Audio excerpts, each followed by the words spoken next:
নমস্কার, আপনারা দেখছেন MSG online TV. Breaking news.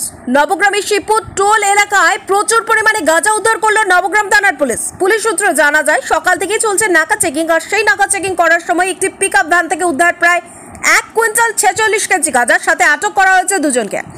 Cooch Behar থেকে হুগলি যাচ্ছিল এই গাঁজা। ইতিমধ্যেই আটক দুই ব্যক্তিকে জিজ্ঞাসাবাদ শুরু করেছে পুলিশ। ঘটনাস্থলে নবগ্রাম থানার বিশাল পুলিশ বাহিনী উপস্থিত রয়েছে। নবগ্রাম থানার ভারপ্রাপ্ত অফিসার ইন্দ্রনীল মাহান্ত ও নবগ্রাম বিডিও অঙ্কিত আগরওয়াল।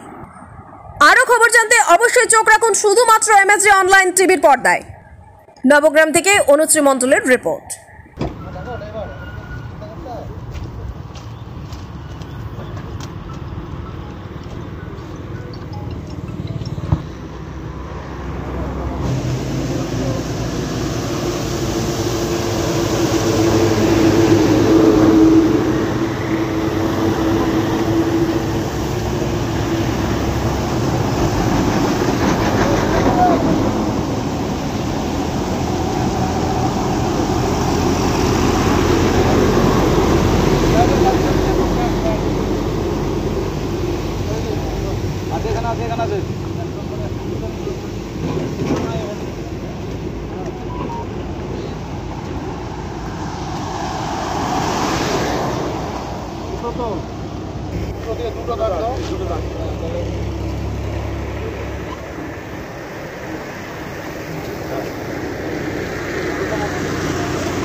রোমান ভাবে যেমন এক আর ওয়ান গুড